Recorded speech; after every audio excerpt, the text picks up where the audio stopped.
जय माता दी भक्तों।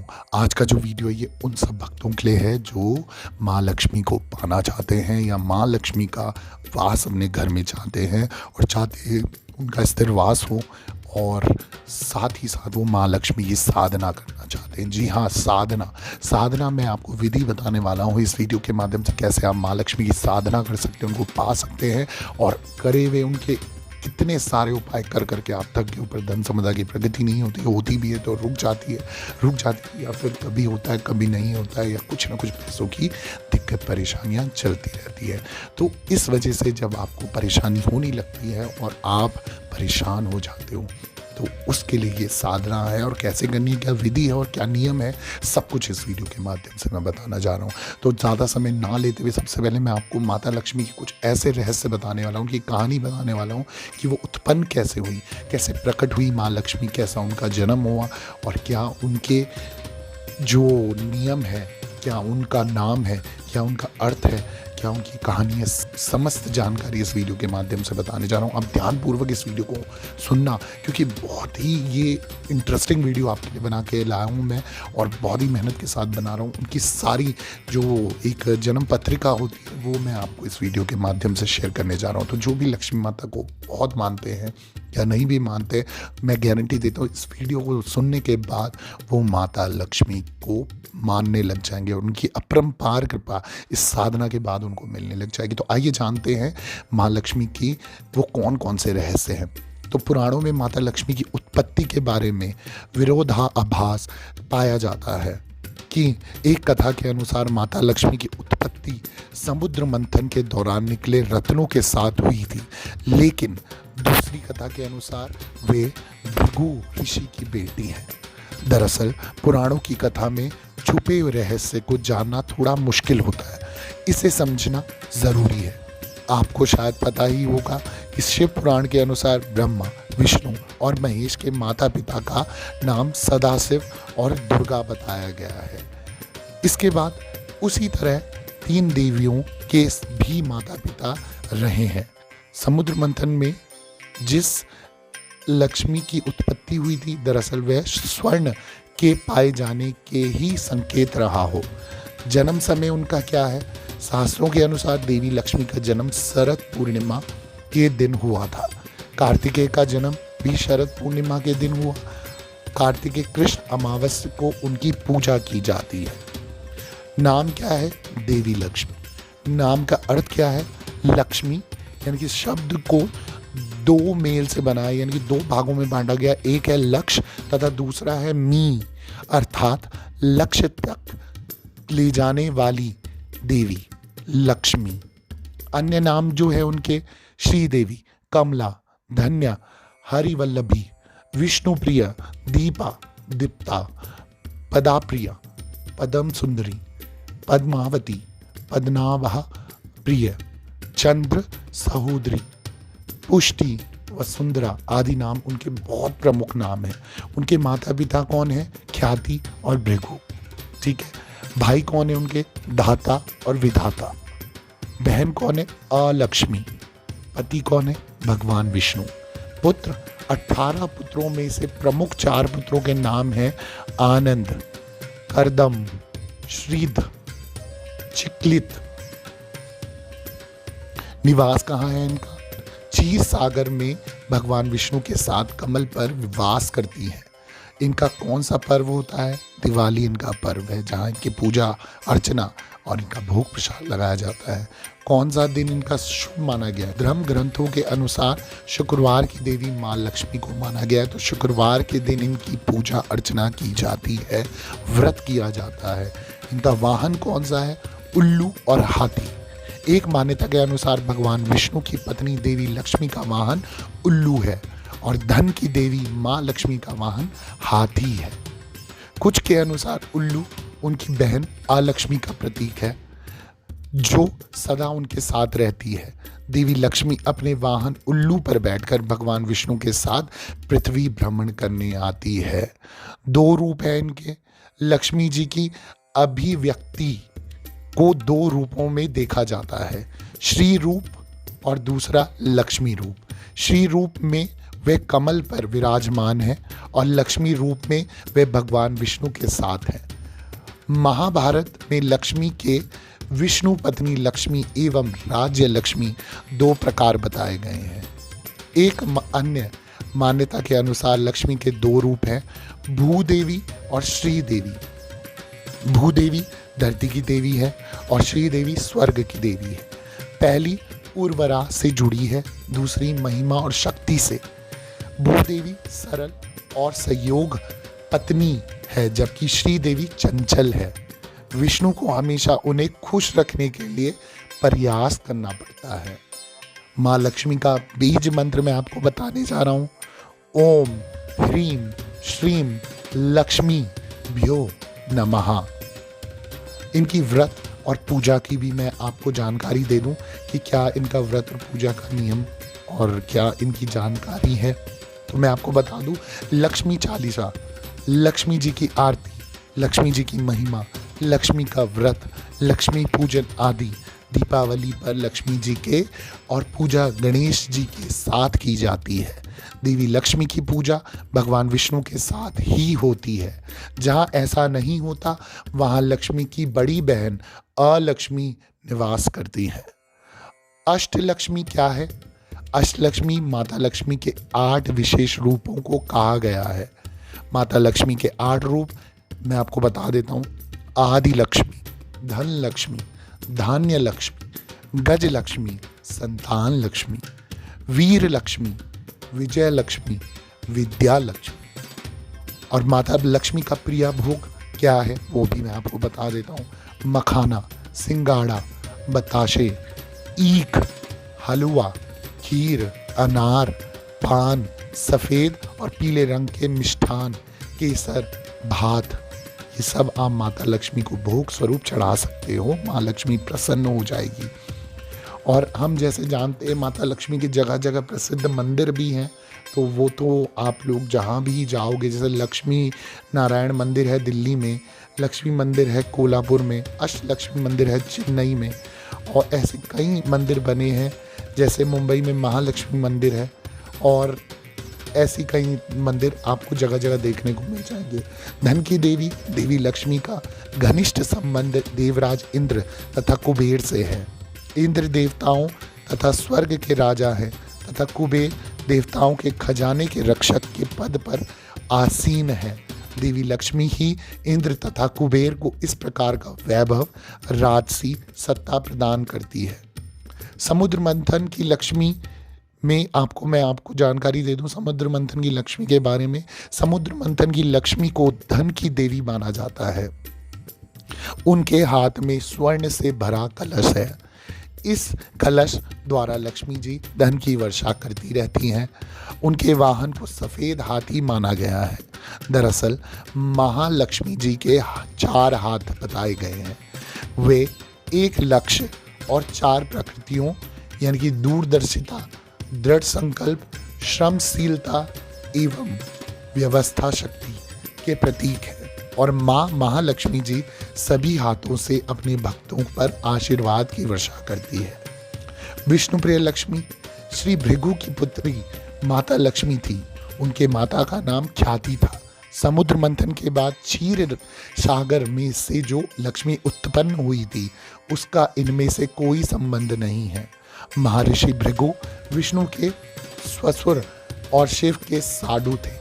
महर्षि भृगु को भी सप्त ऋषियों में स्थान मिला है। राजा दक्ष के भाई भृगु ऋषि थे। इसका मतलब वे राजा दक्ष की भतीजी थी। माता लक्ष्मी के 2 भाई दाता और विधाता थे। भगवान शिव की पहली पत्नी माता सती उनकी लक्ष्मी जी की सौतेली बहन थी। सती राजा दक्ष की पुत्री थी। विवाह कथा भी मैं आपको बता देता हूँ। एक बार लक्ष्मी जी के लिए स्वयंवर का आयोजन हुआ। माता लक्ष्मी पहले ही मन विष्णु जी को पति के रूप में स्वीकार कर चुकी थी, लेकिन नारद मुनि भी लक्ष्मी से विवाह करना चाहते थे। नारद जी ने सोचा कि ये राजकुमारी हरि रूप पाकर ही उनका वरण करेगी। तब नारद जी विष्णु भगवान के पास हरि के समान सुंदर रूप मांगने पहुंच गए। विष्णु भगवान ने नारद की इच्छा के अनुसार उन्हें हरि रूप दे दिया। हरि रूप लेकर जब नारद राजकुमारी के स्वयंवर में पहुंचे तो उन्हें विश्वास था कि राजकुमारी उन्हें ही वरमाला पहनाएगी, लेकिन ऐसा नहीं हुआ। राजकुमारी ने नारद को छोड़कर भगवान विष्णु के गले में वरमाला डाल दी। नारद से उदास होकर लौट रहे थे तो रास्ते में एक जलाशय में उन्होंने अपना चेहरा देखा। अब क्या हुआ? अपने चेहरे को देखकर नारद हैरान रह गए, क्योंकि उनका चेहरा बंदर जैसा लग रहा था। हरि का एक अर्थ विष्णु होता है और एक वानर होता है। भगवान विष्णु ने नारद को वानर रूप दे दिया था। नारद समझ गए कि भगवान विष्णु ने उनके साथ छल किया। उनको भगवान पर बड़ा क्रोध आया। नारद सीधे बैकुंठ पहुंचे और आवेश में आकर भगवान को श्राप दे दिया कि भगवान मनुष्य रूप में जन्म लेकर पृथ्वी पर जाना होगा। जिस तरह मुझे स्त्री का वियोग सहना पड़ा है, उसी प्रकार आपको भी वियोग सहना होगा। इसलिए राम और सीता के रूप में जन्म लेकर विष्णु और देवी लक्ष्मी को वियोग सहना पड़ा। पुराणों के अनुसार लक्ष्मी जी के 8 अवतार जैसे मैंने पहले भी बताए थे और अभी मैं फिर से आपको बताने जा रहा हूँ। माँ लक्ष्मी जो वैकुंठ में निवास करती है, स्वर्ग लक्ष्मी जो स्वर्ग में निवास करती है, राधा जी जो गोकुल में निवास करती हैं, दक्षिणा जो यज्ञ में निवास करती है, गृह लक्ष्मी जो गृह में निवास करती है, शोभा जो हर वस्तु में निवास करती है, और सुरभि यानी कि रुक्मणी जो गोलोक में निवास करती है, और राजलक्ष्मी सीता जी जो पाताल और भूलोक में निवास करती है। अब समुद्र मंथन वाली लक्ष्मी के बारे में आपको बता दूं कि समुद्र मंथन से कुल 14 तरीके के रत्न आदि उत्पन्न हुए थे। उनको सुरों यानी कि देव और असुरों ने आपस में बांट लिया था।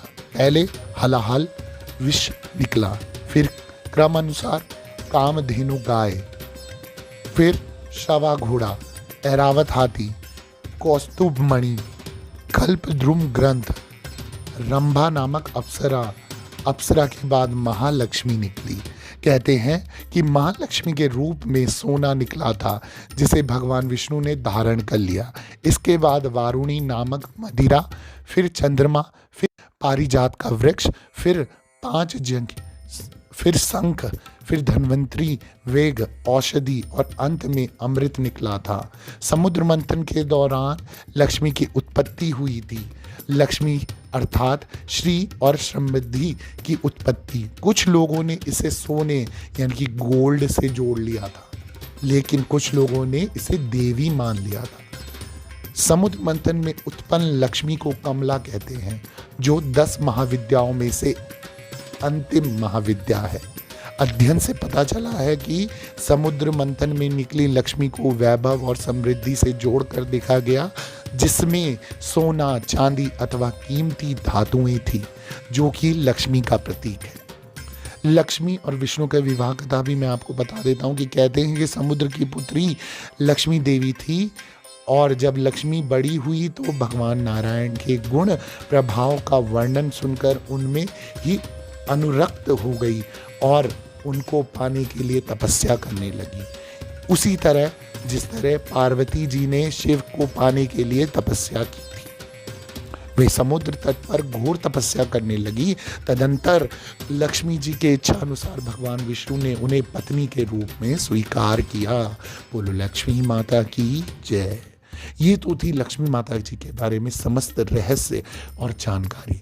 अब आइए जानते हैं कि उनकी साधना कैसे की जाती है, क्या उनकी विधि है, क्या उनके नियम है, जो हमें अगर हम करते हैं तो हमें क्या फल मिलता है और कैसे करना चाहिए। तो मैं वो भी आपको बताने जा रहा हूँ। तो सबसे पहले मैं आपको बता दूँ कि अगर सभी प्रयत्न विफल हो चुके हैं आपके और कुछ भी आपका काम नहीं आ रहा, तो माँ लक्ष्मी का साबर मंत्र की साधना आप कर लो, आपका सब कुछ काम बन जाएगा। ठीक है, ये एक महत्वपूर्ण साधना है। जब लक्ष्मी प्राप्ति के सभी प्रयत्न विफल हो जाते हैं तो साधक अपनी मनोरथ इस साधना के माध्यम से अवश्य पूरी कर सकता है। इसके लिए हमारे ऋषि मुनियों ने अनेक साधना प्रयोग दिए हैं। इन साधनाओं में से साधना सामग्री की इतनी आवश्यकता तो नहीं होती, फिर भी अगर आप साबर सिद्धि यंत्र या श्री दत्तात्रेय श्रीयंत्र अथवा श्री यंत्र अपने पास रख ले तो ज़्यादा उचित रहता है। ये महालक्ष्मी जी की एक अद्भुत साधना दे रहा हूँ मैं आपको, तो इसे अपने कभी भी सिद्ध कर सकते हैं। फिर भी नवरात्रि से दीपावली तक का समय बहुत ही उचित माना गया है इस साधना के लिए। ये जिस दिन रोहिणी नक्षत्र हो या फिर जिस दिन रोहिणी नक्षत्र हो उस दिन शुरू करें तो सफलता का संशय नहीं रहता। और पूर्णिमा को इस मंत्र से हवन भी कर सकते हैं। हवन सामग्री में घी, मेवे और कमलकट्टे, शक्कर मिला सकते हैं।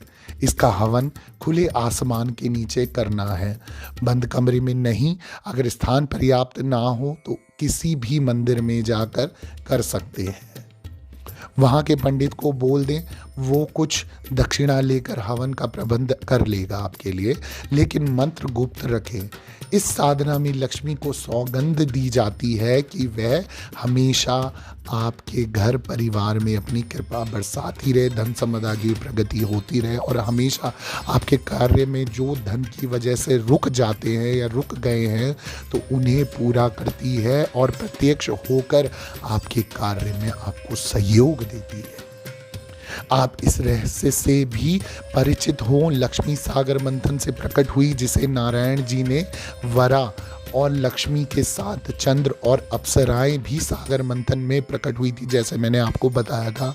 तो चंद्र को भगवान शंकर जी ने धारण किया और अप्सराएं इंद्र सभा को सौंप दी गई।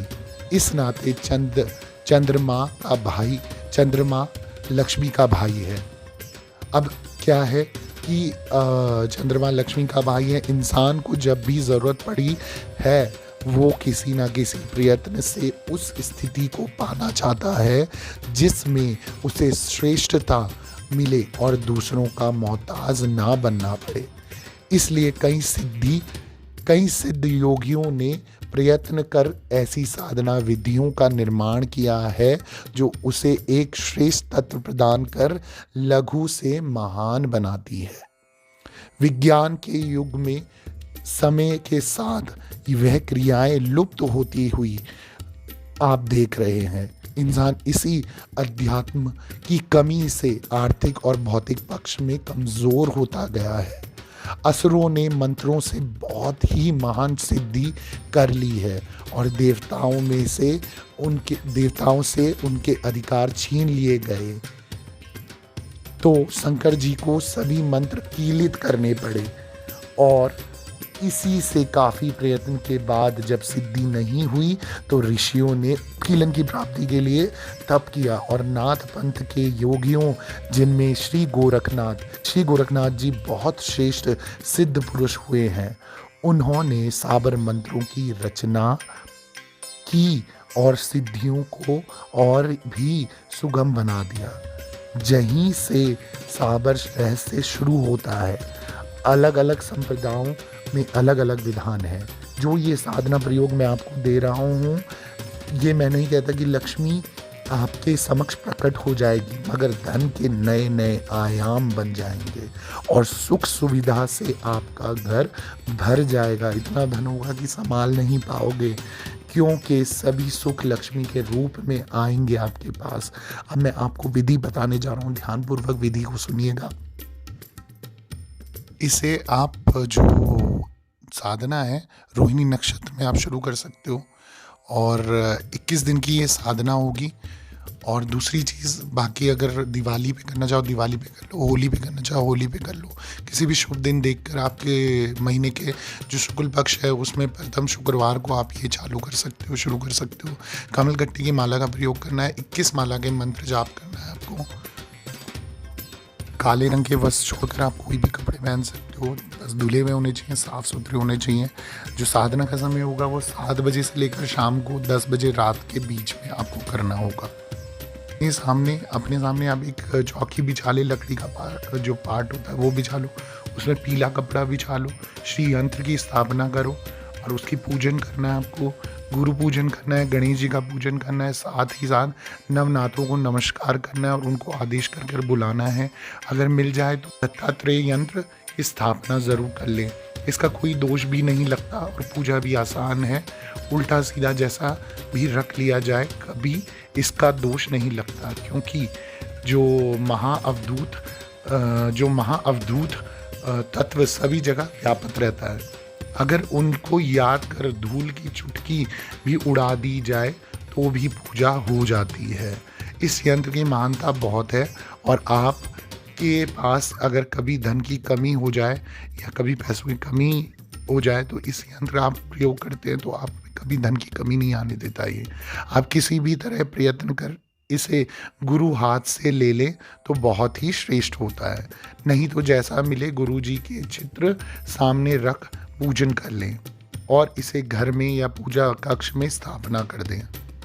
आप फिर क्या करना है, कमलगट्टी की माला से आपको 21 माला मंत्र जप कर लेनी है। उसी माला से पहले और बाद में एक एक माला गुरु मंत्र की ज़रूर करें। मंत्र छोटा सा है, इसमें ज़्यादा समय नहीं लगेगा। घी का दीपक का ज्योत लगानी है और 5 गुलाब वाली अगरबत्ती जलानी है और साथ ही साथ गुलाब का इत्र आप ज़रूर रख दें वहाँ पर या छिड़क दें माता के सामने या यंत्र के सामने। मंत्र आप सुन लीजिए, मैं लिख के भी दे दूँगा, आप स्क्रीन में आप देख सकते हो मंत्र को। इस मंत्र का आपको सही उच्चारण करना है, तभी ये सिद्ध होगा, तभी ये आपके लिए काम करेगा। मंत्र है ओम सागर सुता नारायण की प्यारी चंद्र भ्राता की सौगंध हाजिर हो। तो ये मैंने आपको मंत्र बता दिया, साधना के नियम बता दिए। बहुत ही आसान, बहुत ही सटीक और बहुत ही सरल साधना है ये, और आपको कोई टेंशन लेने की ज़रूरत नहीं। आराम से आप ये साधना कर सकते हो। बस गुरु का नाम ज़रूर लेना है आपको, अपने इष्ट का नाम ज़रूर लेना है और गणेश जी से भोलेनाथ से आदेश जरूर लेना है और उसके बाद ये साधना का प्रयोग करना है। देखिएगा, आप गारंटी मानिए, अगर आप इस मंत्र की साधना करते हो और इसे सिद्ध कर लेते हो, आपको धन संपदा की कोई कमी नहीं होगी, अपरंपार धन बरसेगा, कोई दिक्कत नहीं आएगी। कर्जे उधारी, फंसा हुआ पैसा, कैसे भी दिक्कत हो, पैसे से रिलेटेड खत्म हो जाएगी, समाप्त हो जाएगी। माँ लक्ष्मी को प्रसन्न कर लिया, नारायण भगवान को प्रसन्न कर लिया, आपको जिंदगी में कोई आगे बढ़ने से नहीं रोक सकता है, मेरी गारंटी है। तो इस साधना को कीजिए, इस नियम को कीजिए, आप सफलता पाएंगे। सभी भक्तों को जय माता दी, जय माँ लक्ष्मी, जय माँ डाट काली।